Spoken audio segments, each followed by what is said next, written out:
First today, I want you to meet Lucie Maguire, who was just 19 years old when she was in a freak accident with a tractor. Her injuries were so severe that doctors worried she wouldn't survive. Well, nearly 3 years on, and after spending more than 500 days in hospital, Lucie says she's happier than ever and she wants to help other people with life-changing injuries get their independence back. Lucie, thank you so much for coming in to talk about this. Thank you for having me. So, can you take me back then to what happened? Yeah, it honestly was just so out of the blue. I just really started work again in COVID time. I was just closing at the nursery one day, and I hadn't learned to drive yet. It was on my list, but you know, a lot of COVID got in the way of a lot, and so my mum came to pick me up, and my mum and dad had actually just bought that car second hand that morning, and was kind of told it was absolutely fine. And we, on our way home, I mean, we'd maybe been driving not even 10 minutes, and just this god-awful noise started, and I have never really heard anything like it. And I just said to my mum, I was like, OK, right, we'll just pull it. Like, my mum's a bit of a panicky person, and I was like, we'll just pull over, we'll call the AA, put the hazards on, it'll be fine. And before we even got the chance to do that, this black smoke just started coming out the bonnet and through the aircon system into the car. And my mum pulled over, and I bundled all my stuff up and chucked it into the grass verge, and I'd got out, and you know, I was relieved we were out of the car. And then I turned back and I noticed my mum hadn't got out the car, and she was choking on all the smoke in the car, and there was, you know, she couldn't find her seatbelt, she couldn't find the handbrake, and I think instinct at that point just took over. And before I knew it, I was round by my mum's door with my hand on the door, and I saw these lights coming towards us, and I thought, oh my God, thank God, like someone's coming to help us. And it was literally maybe a split second before I had been ran over and taken under the trailer of the tractor. Because this was a country lane, wasn't it? So I imagine it was pretty dark. Yeah, it was really dark, and honestly, with the smoke, you couldn't see a hand in front of you. I mean, I had no idea that these lights were probably as close as... You were just thinking about getting your mum out, weren't you? Yeah. So you were trying to help your mum. Yeah. And so then, as you say, this tractor hit you, and I guess the rest of it's a blur in terms of what happened. I mean, everyone at the hospital was really shocked that I have full memory of the accident, and I was conscious the whole time. And I just remember being taken under the trailer, and it sounds awful, but I was, you know, I'd gone under 2 wheels, and I thought, oh, thank God it's over. And then the next thing, I was going around again and again, and it just felt like, you know, it felt like I'd gone under 5 or 6 wheels. And from talking to the police, you know, now I know that I was stuck with the back wheel, and I was kind of just going round with it until, a horrible way to put it, but until it kind of spat me out further down the road. Goodness. And so you remember all this? Yeah. Goodness. And then you thought that was it, didn't you? Oh yeah. I remember, I mean, again, from, you know, in hindsight, it was probably the adrenaline that was in my system from the actual issue with my car and seeing my mum in that sort of panic. But I wasn't in pain. I just remember laying there and thinking, oh my God, I hope someone will straighten out my leg. It was just so uncomfortable, and I just remember thinking, no one survives this, you know. Yeah. And you rang your dad as well to say that, didn't you? Yeah.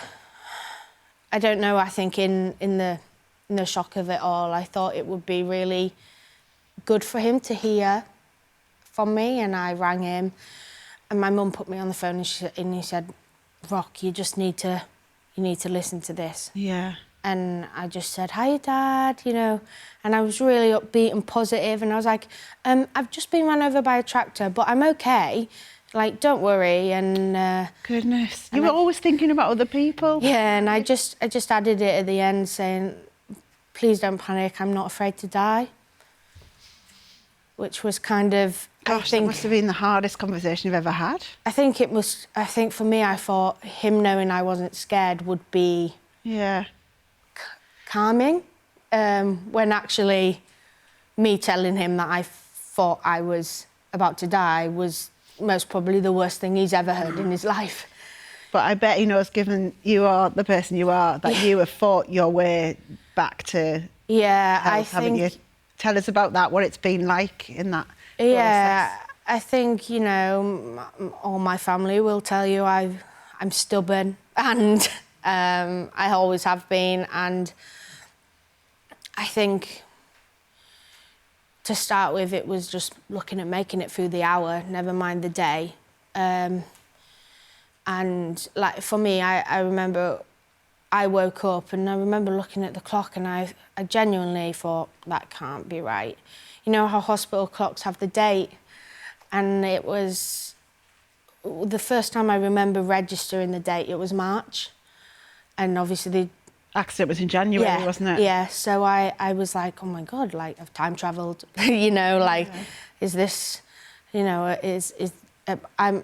for a while, people had to convince me that I was still actually alive. Yeah. I didn't know, you know, we all have these questions, what happens after? And I was like, is this it? Am I in some sort of, yeah, you know. Is this the next life or whatever? Yeah. And then from the day, I mean, I had a conversation with a consultant, and he said to me, he said, obviously we've got to tell you how it is, and my mum had said to him, don't sugarcoat it, she won't thank you for it, and that is true.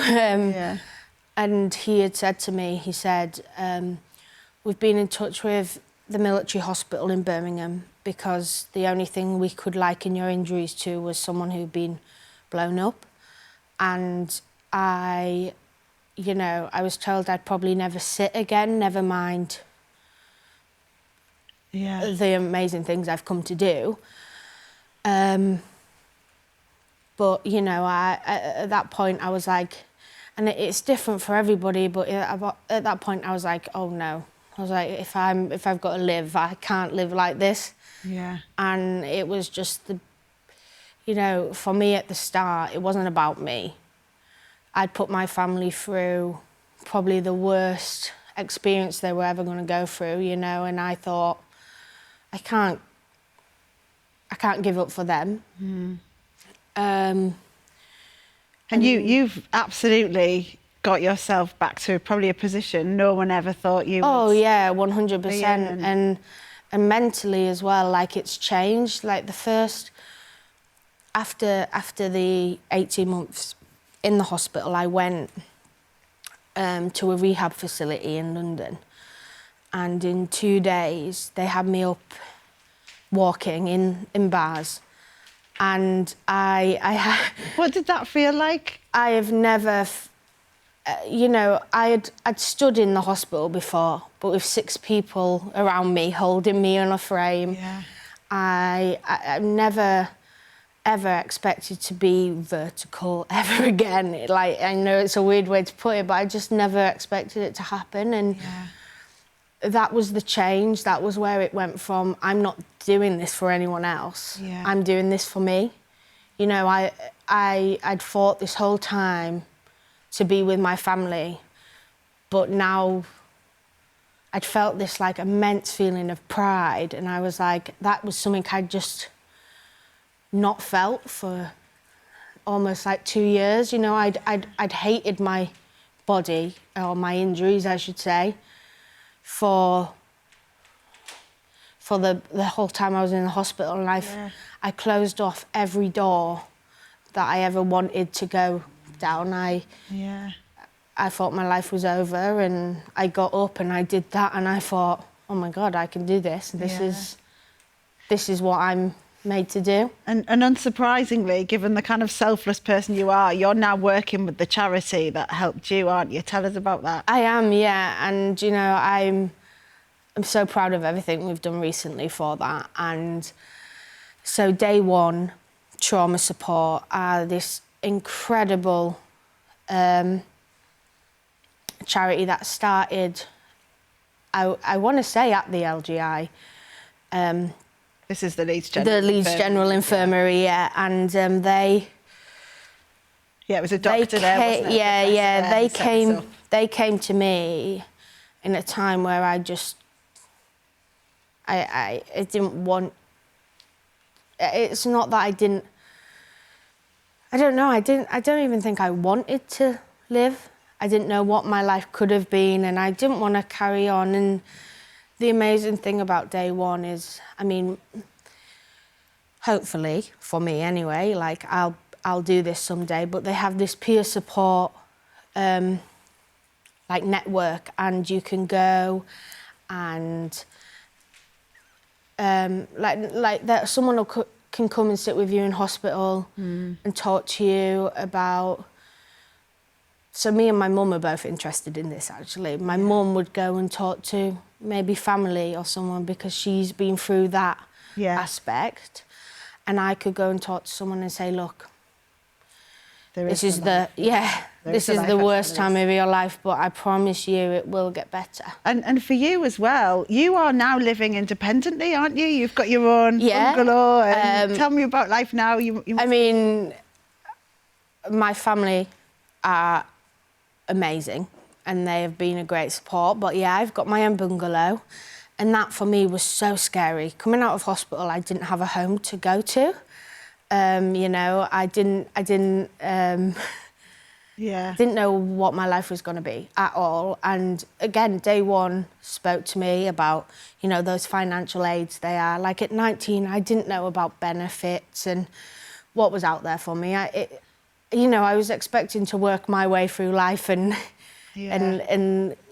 go to university and do all that, and in a split second that was taken from me. And I'm living independently now in my bungalow. I cook. I love to cook. It's one of my favourite things to do.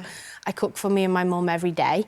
Amazing. She always joins me for dinner, so I think it's so she knows I'm feeding myself, but she eats better. she eats better than I do, and I love to bake. And you know, I'm getting up, I'm doing my physio. You know, things that I never thought I'd do on my own. You know, things like shower, things like that. You know, every time honestly, it's the most surreal feeling when the shower water hits me and it's warm, and I just get tingles, like goosebumps on my body. And you don't take anything for granted. No, and it honestly is amazing. Yeah. Oh, well, thank you so much for coming in to talk about it. Thank you for having me. And just, you know, we could all learn something from your philosophy of life, so thank you so much. Thank you. Put your hands together. Thank you. Thank you. And if you need any advice on anything we've just been talking about, do head over to channel4.com/support for more information. Still to come on the show, we've got an exclusive look at tonight's Bake Off semi-final, and he won the show in 2021. Bake Off champ Giuseppe Delano is here.